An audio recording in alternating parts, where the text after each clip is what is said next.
সকলকে জয় যিশু। Bible teachings চ্যানেলে আপনাদের স্বাগত। যিশু খ্রিস্ট কেন নিজেকে ক্রুশ থেকে বাঁচালেন না? এটা কিন্তু অনেককে অবাক করে এবং অনেকে এরকম একটা দাবি তুলে ধরে বা যুক্তি তুলে ধরে যে খ্রিস্টানরা কার আরাধনা করে, সে তো নিজেকেই ক্রুশ থেকে বাঁচাতে পারেনি। প্রভু যিশুতে বিশ্বাসী ব্যক্তিরা কি বলে যে যিশু খ্রিস্ট হচ্ছেন আমাদের মুক্তিদাতা বা আমাদের একমাত্র মুক্তিদাতা। তো অনেকে এই প্রশ্নটা তোলে, যে ব্যক্তি নিজেকে ক্রুশ থেকে বাঁচাতে পারেনি সে ব্যক্তি কি করে অন্যের মুক্তিদাতা হতে পারে? তো এই বিষয়টা নিয়েই আজকে বলা হবে যে বাইবেল এ বিষয়ে কি বলে। যিশু খ্রিস্ট কেন নিজেকে ক্রুশ থেকে বাঁচাতে পারলেন না বা কেন তিনি নিজেকে বাঁচাননি, এ বিষয়ে যিশু খ্রিস্ট কি বলেছেন সেটাই দেখব। যোহন 10 অধ্যায়ে প্রভু যিশু বলছেন যে কেউ আমার কাছ থেকে আমার প্রাণ কেড়ে নেয় না, আমি নিজেই তা সমর্পণ করি, আবার নিজেই আমি তা গ্রহণও করব, এই আদেশ আমি পিতা থেকে পেয়েছি। তিনি বলছেন যে কেহ তাহা অর্থাৎ তার জীবন তার কাছ থেকে কেড়ে নেয় না, তিনি নিজে সেটা দেন, নিজেই আবার সেটাকে ফিরিয়েও নিয়ে আসবেন। অর্থাৎ প্রভু যিশু স্পষ্ট করে বলছেন কোনো মানুষ যে জোর জবস্তি করে তার জীবন তার কাছ থেকে কেড়ে নিয়েছে এমন না, বরং তিনি নিজে এটাকে সমর্পণ করছেন, আবার তিনি বলছেন তিনি এটাকে আবার তুলেও আনবেন। প্রভু যিশু ক্রুশের উপর মৃত্যুবরণ করেছেন এবং তিনি তৃতীয় দিবসে বেঁচে উঠেছেন। তিনি তার মৃত্যু এবং পুনরুত্থান উভয় বিষয় বলছেন এবং তিনি বলছেন তিনিই সমর্পণ করছেন, তিনিই আবার নিজেকে তুলেও আনবেন। কেন সমর্পণ করেছেন? মথি 20 অধ্যায় যেটা আমরা দেখতে পাই, প্রভু যিশু বলেছেন যে মনুষ্যপুত্র অর্থাৎ তিনি নিজের বিষয় বলছেন যে তিনি নিজে মানুষের মুক্তির জন্য নিজের জীবনকে দিতে এসেছেন। অর্থাৎ মানুষের পাপের মোচন যাতে হয় এই জন্য তিনি নিজের জীবনকে উৎসর্গ করবেন। প্রভু যিশু দুর্বল ছিলেন এবং কোনো ব্যক্তি জোরপূর্বক তার জীবনকে কেড়ে নিয়েছে এমন না, বরং তিনি নিজে থেকে তা সমর্পণ করেছেন এবং নিজে থেকে তিনি তা উত্থাপিতও করেছেন। তিনি তৃতীয় দিবসে উত্থাপিত হয়েছিলেন। অর্থাৎ বাইবেলের শিক্ষা অনুযায়ী ঈশ্বর মানুষকে স্বাধীনভাবে সৃষ্টি করেছে এবং মানুষ স্বাধীনভাবেই ঈশ্বরের বিরুদ্ধে পাপ করেছে। ঈশ্বর ভালোটাও জানিয়েছেন, খারাপটাও জানিয়েছেন, কিন্তু মানুষ ক্রমাগত খারাপটাই বেছে নেয় এবং খারাপটাই করতে থাকে। বাইবেলের শিক্ষা অনুযায়ী প্রভু যিশু যে পৃথিবীতে আসবেন, তিনি যে মানুষের জন্য উৎসর্গীকৃত হবেন, এটা পুরাতন নিয়মে আগে থেকেই লেখা ছিল। প্রভু যিশু পৃথিবীতে আসার আগে হাজার হাজার বছর ধরে ঈশ্বর কিন্তু তার আগমনের কথা, তার বিভিন্ন কথা এবং তিনি যে উৎসর্গকৃত হবেন, তার জীবন যে দোষার্থক বলিরূপে উৎসর্গ করা হবে, এগুলো হাজার হাজার বছর থেকে ঈশ্বর কিন্তু জানিয়েছেন। তো যারা প্রভু যিশুকে মৃত্যুদণ্ড দিয়েছে তারা কি এমন ভেবেছিল যে পুরাতন নিয়মে তো লেখাই আছে মসিহ আসবেন এবং তাকে মরতে হবে, চলো আমরা গিয়ে তাকে মেরে ফেলি? তা কিন্তু না। তারা পুরাতন নিয়মের এই বিষয়গুলো জানতোই না। যেমন এখন অনেক মানুষ এরকম আছে যে বাইবেল ঈশ্বর আলটিমেটলি কি বলতে চায় এটা ঠিকঠাক শুনতে চায় না, হয়তো উপর উপর ঈশ্বরকে জানে। তো তখনও সেরকম মানুষ ছিল, তারা হয়তো ঈশ্বরকে জানতো। ইসরায়েলের মানুষেরা ইসরায়েলের ঈশ্বর যিনি সদাপ্রভু একমাত্র সত্যময় ঈশ্বর, যিনি জিহোবা বা ইয়াহওয়ে, সেই ঈশ্বরের নাম জানতো, হয়তো তাকে ডাকতো, কিন্তু ভালোভাবে সেই তার বাক্যে তিনি ভাববাদীদের মধ্যে কি বলেছেন সেগুলো তারা জানতো না। এবং সুতরাং তারা প্রভু যিশু যখন বিভিন্ন অলৌকিক কাজ করছিলেন ইসরায়েলের মধ্যে, বিভিন্নভাবে নিজের সম্পর্কে বলছিলেন যে তিনি হচ্ছেন সেই ব্যক্তি যার বিষয়ে তাদের বাক্যে লেখা আছে, তারা মনে করেছিল এই ব্যক্তি মিথ্যাবাদী, এই ব্যক্তি মিথ্যা কথা বলছে, সুতরাং চলো এই বিষয়টা নিয়ে সে মিথ্যা কথা বলছে, সে নিজেকে এত বড় করে দাবি করে, তাকে মৃত্যুদণ্ড দেওয়া হোক, এই ভেবে তারা তাকে মৃত্যুদণ্ড দিয়েছে। এবং এই তাদের এই সিদ্ধান্তের মধ্যে দিয়ে ঈশ্বরের পরিকল্পনাটা পূরণ হয়ে গেছে। তিনি বলেইছিলেন যে মসিহ যিনি আসবেন তাকে মৃত্যুদণ্ড দেওয়া হবে এবং তার জীবন এই যে সে উৎসর্গ করছে, এটাই হচ্ছে সমস্ত মানব জাতির পাপের মুক্তির প্রায়শ্চিত্ত বলিরূপে উৎসর্গ করা হবে। অর্থাৎ বাইবেলের শিক্ষা অনুযায়ী মানুষ পাপ করেছে, পাপের ভিতরে সে ডুবে আছে, সে কখনো নিজে থেকে এমন কোনো কিছু ঈশ্বরকে দিতে পারে না যেটা দেখে ঈশ্বর তাকে ক্ষমা করে দেবে। মানুষ নিজের ক্ষমতা ঈশ্বরের কাছ থেকে ক্ষমা পাওয়ার যোগ্য না, কখনোই হতে পারে না। এই জন্য ঈশ্বর নিজে থেকে জুগিয়ে দিলেন একটা বলি, সেই ব্যক্তির উপরে বিশ্বাস করার মধ্যে দিয়ে আমাদের পাপের মোচন হবে। বাইবেলের শিক্ষা অনুযায়ী যেটা যীশুখ্রিস্ট নিজেও বলেছেন, যেটা বললাম, তিনি মানুষের মুক্তির মূল্য হিসেবে নিজের জীবনকে উৎসর্গ করতে এসেছেন। তিনি সমস্ত মানুষের পাপের শাস্তি বহন করেছেন। যে কোনো ব্যক্তি, ঈশ্বরের সৃষ্টি করা যে কোনো মানুষ যীশু খ্রিস্টকে একমাত্র মুক্তিদাতা হিসেবে বিশ্বাস করে, তার পাপের ক্ষমা হবে, কারণ তার পাপের শাস্তিটা তার জায়গায় যীশু খ্রিস্ট ভোগ করেছেন।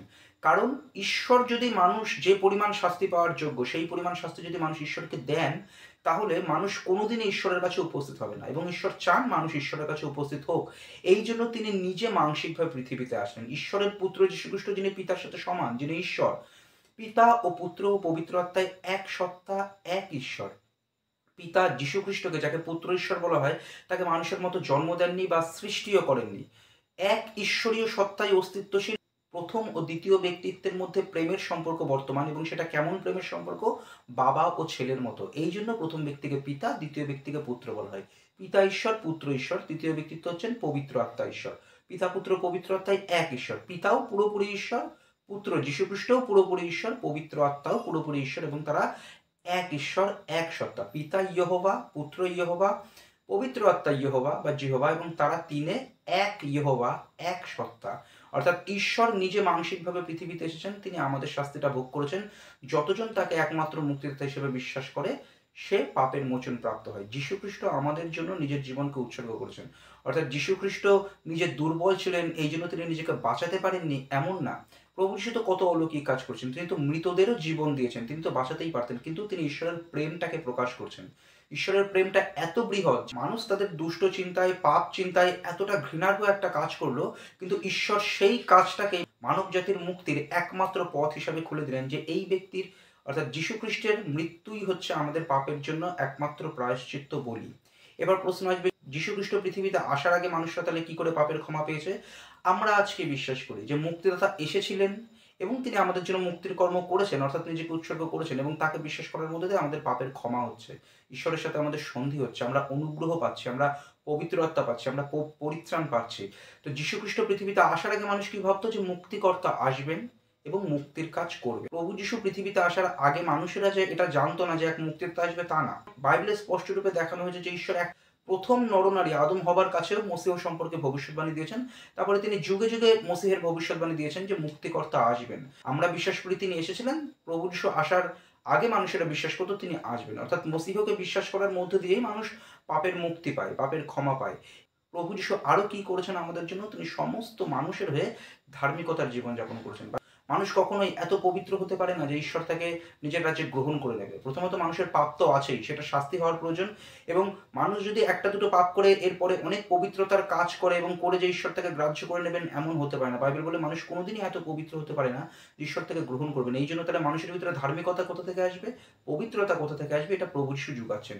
তিনি সমস্ত মানুষের হয়ে পবিত্র জীবন যাপন করেছেন, আবার তিনি সমস্ত মানুষের হয়ে শাস্তিও ভোগ করেছেন।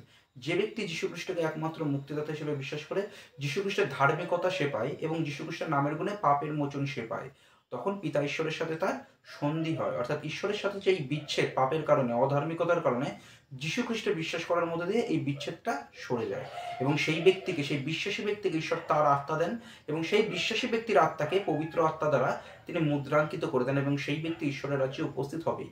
যে প্রকৃত বিশ্বাসী, যারা লোক দেখানো ভাবে উপর ভাবে বিশ্বাসী হওয়ার ভান করে, যেমন জিহুদা করেছিল, জিহুদা প্রথম থেকেই অবিশ্বাসী ছিল, বাইবেল সেটা বলেই, সে বিশ্বাসী হওয়ার ভান করেছিল। তাই এমন মানুষ পৃথিবীতে অনেক আছে যারা বিশ্বাসী হওয়ার ভান করে, নিজের কোনো স্বার্থের জন্য প্রভু যিশুর কথা শুধু মুখে আনে, যেমন জিহুদা আনতো।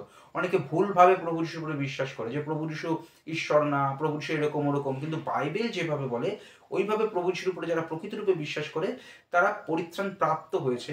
প্রভু যিশু যেটা বলেছেন, তোমরা পরিত্রাণ পাই আছো, যে বিশ্বাস হয়েছে সঠিকভাবে, এবং সে ঈশ্বরের রাজ্যে উপস্থিত হবেই। প্রভু যিশু বলেছেন যে আমার হাত থেকে, পিতার হাত থেকে কেউ কোনো কিছু কেড়ে নিতে পারে না, এবং তিনি তাদেরকে বিশ্বাসে স্থির রাখতে পারেন। প্রথম করিন্থীয়তে যেটা লেখা আছে যে তিনি তোমাদিগকে শেষ পর্যন্ত স্থির রাখবেন। তোমাদিগকে মানে প্রত্যেক বিশ্বাসীকে, দুজন বিশ্বাসীকে বাদ দিয়ে বাকিদের তিনি স্থির রাখবেন এমন না, প্রত্যেক বিশ্বাসীকে তিনি শেষ পর্যন্ত স্থির রাখবেন। বাইবেল স্পষ্ট বলে যে আমাদের শেষ পর্যন্ত বিশ্বাসে স্থির থাকার প্রয়োজন, অবশ্যই প্রয়োজন। ঈশ্বরই আমাদের শেষ পর্যন্ত স্থির রাখেন। প্রকৃত যে একবার স্বাধীনভাবে যখন কোনো ব্যক্তি যীশুখ্রিস্টকে একমাত্র মুক্তিদাতা হিসেবে বিশ্বাস করে, তার সেই বিশ্বাস করার জন্য ঈশ্বর তাকে বিশ্বাসে স্থির রাখেন। অর্থাৎ অবশ্যই শেষ পর্যন্ত স্থির থাকতে হবে, তিনিই আমাদের স্থির রাখবেন একজন প্রকৃত বিশ্বাসীকে। যারা ভুলভাবে বিশ্বাস করছে, যারা উপর বিশ্বাসী হওয়ার একটা ভান করছে, তাদের সঠিকভাবে বিশ্বাসী হওয়ার প্রয়োজন। অর্থাৎ যীশুখ্রিস্ট কোনো দুর্বল ব্যক্তি ছিলেন না, তিনি মানব জাতির উদ্ধারের জন্য নিজেকে উৎসর্গ করেছেন। তিনি নিজেই নিজের প্রাণ দিয়েছেন, নিজে আবার পুনরুত্থিতও হয়েছেন তৃতীয় দিবসে, যেটা আমরা জানি। তিনি তৃতীয় দিবসে উত্থাপিত হয়েছেন, 40 দিন পৃথিবীতে বিভিন্ন মানুষকে দেখা দিয়েছেন, তারপরে তিনি স্বর্গে উঠে গেছেন, পিতার দক্ষিণে তিনি মসীহ হিসাবে, মহাযাজক হিসাবে আছেন। তিনি আবার পৃথিবীতে ফিরে আসবেন এবং বিশ্বাসী ব্যক্তিদের নিয়ে তিনি রাজত্ব শুরু করবেন।